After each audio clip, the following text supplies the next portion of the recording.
కావాలని చేశారా లేదంటే అనుకోకుండా అయిందా? సో ఎవరిని భయపెట్టడానికి, ఎవరిని బెదిరించడానికి? అంటే మీరు ఇక్కడ పెట్టుబడులు పెడితే ఇట్లాంటివి అయితాయనా, లేదంటే రాజధాని డెవలప్ కావద్దనా? ఏంటి దీని ఉద్దేశం అసలు? ఇక్కడ ఒకటి సార్ పవన్ గారు, ఇందాక మనం మాట్లాడుకున్నట్టు ఈ కుట్ర కోణాల్లో ఇదొక కుట్ర కోణం. ఆ, అయితే రెండవ కుట్ర కోణం ఏంటంటే, ఒకవేళ ఈ ఇక్కడ పనిచేసేటువంటి కార్మికులతో ఏమైనా కొమ్మక్కయి వాళ్ళ చేత ఇదేమైనా చేపిస్తున్నారా అనేది కూడా మనం ఒకసారి ఆలోచించాలి సార్. ఇక్కడ ఒకటి, ఇక్కడ కంపెనీలు దాదాపు 5 కంపెనీల దాకా ఇక్కడ పనిచేస్తున్నాయి వివిధ సెక్టార్లో. ఎల్ఎన్టీ కంపెనీ కానివ్వండి, షాపోజీ పల్లోంజీ కానివ్వండి, బిఎస్ఆర్ కానివ్వండి, మెగా కంపెనీ అని ఇలా కొన్ని కంపెనీలు ఇక్కడ వర్క్ చేస్తున్నాయి. ఈ వర్క్ చేసేటప్పుడు మేము రాజధాని అమరావతి నిర్మాణంలో ఈ ఆ టవర్లు నిర్మాణం జరుగుతుంది, సచివాలయం టవర్లు. దాన్ని చూద్దామని అమరావతి రైతులుగా మేము వెళ్తే ఆ సెక్యూరిటీ వాళ్ళు గేట్ కూడా తీరు, మమ్మల్ని లోపలికి రానిది, వర్కింగ్ టైం అండి అని. అలాంటప్పుడు మరి ఈ పైపుల దగ్గర ఎందుకని అక్కడ సెక్యూరిటీ గార్డుని ఎందుకు పెట్టలేదు? ఎందుకు ఇక్కడ సెక్యూరిటీ గార్డులు ఎందుకని లేరు? సీసీ కెమెరాలు ఎందుకు లేవు?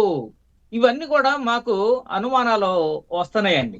ఎందుకంటే మరి అది ఇదే కంపెనీ వాళ్ళు ఒక 100 కోట్ల డబ్బులు తీసుకెళ్లి అక్కడ పెట్టి కాపలా పెట్టుకోకుండా వెళ్తారా?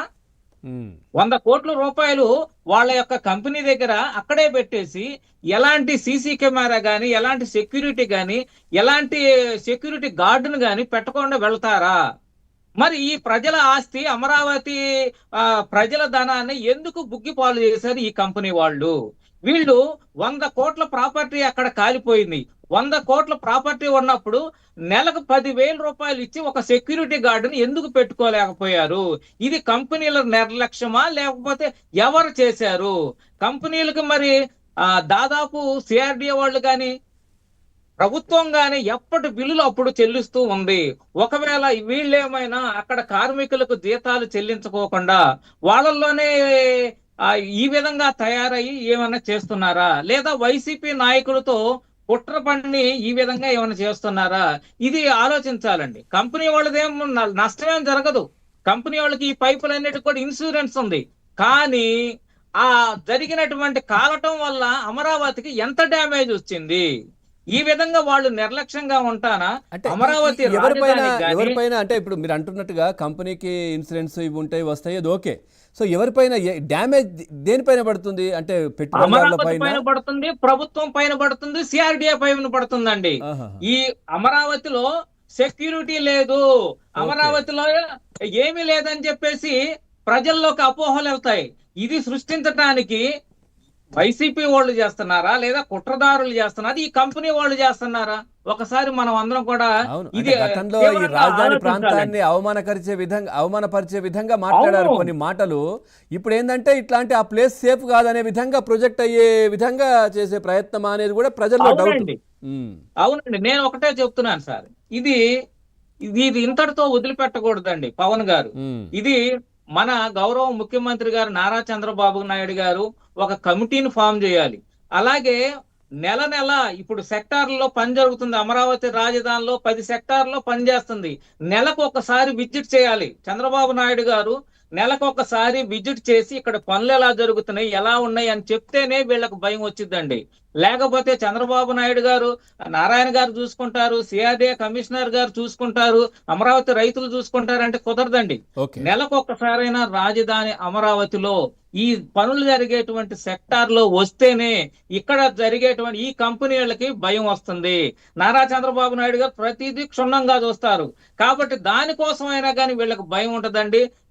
మీ ఛానల్ ద్వారా అమరావతి దళిత రైతులుగా మేము అందరం కూడా విజ్ఞప్తి చేస్తున్నాం చంద్రబాబు నాయుడు గారికి.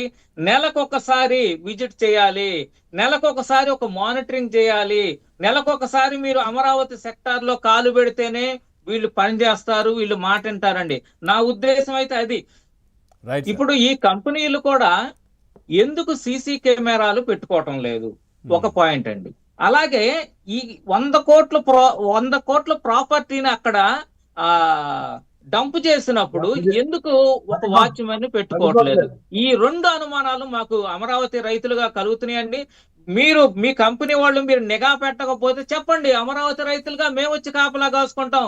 గతంలో 5 సంవత్సరాలు మేమే కాపలా కాసాం. మీ సొమ్ము అక్కడ పడేసి వెళ్ళిపోతే, ఇసుక గాని కంకర గాని ఐరన్ గాని మీ సొమ్ము అక్కడ పడేసిపోతే మేము కాపలా కాసాం. దొంగలు పడకోకుండా మేము కాపలా కాసాం. ఇప్పుడు కూడా మీకు చేత కాదని చెప్పండి. కంపెనీలు ఎల్ఎన్టీ గాని, షాపోజీ పల్లొంజీ గాని, మెగా గాని, బిఎస్ఆర్ గాని మేము అమరావతి రైతులుగా మేము వచ్చి కాపలా కాస్తాం. ఇదండి. రైట్, రఫీ గారు. సార్ ఇప్పుడు బసవయ్య గారు ఇంకో కొత్త కోణం చెప్పారు. జీతాలు ఇవ్వక ఎంప్లాయీస్ లోనే ఒక వర్గం ఏదైనా ఈ రకంగా కంపెనీని ఇబ్బంది పాలు చేసి పైపులు కాల్చడం అనేది జరగవచ్చు అనేటువంటి ఒక అనుమానం వ్యక్తం చేశారు. కానండి, నాకు తెలిసి ఇవాళ అమరావతిలో పనిచేస్తున్నటువంటి కార్మికులు ఎవరైతే ఉన్నారో వాళ్ళందరూ చాలా దూరాల నుంచి వచ్చారండి. అస్సాము, బెంగాలు, బీహారు, రాజస్థాను, ఒరిస్సా ఈ ప్రాంతాల నుండి వచ్చి పనిచేస్తున్నారు. నేను చాలా మందితో మాట్లాడాను. వాళ్ళు పొట్ట చేతి పట్టుకొని వచ్చినటువంటి వాళ్ళు. ఆ కంపెనీలు బాగుండి పనులు వేగంగా జరుగుతుంటేనే 4 డబ్బులు వాళ్ళు సంపాదించుకుంటారు. కొంత డబ్బు వాళ్ళ భార్య పిల్లలకి ఇక్కడ నుండి పంపిస్తారు. కానీ వాళ్ళు మాత్రం ఆ వచ్చినటువంటి కార్మికులు అలాంటి దుర్మార్గమైనటువంటి పనులకి పూనుకుంటారని చెప్పి నేనైతే అనుకోవట్లేదండి. ఎందుకంటే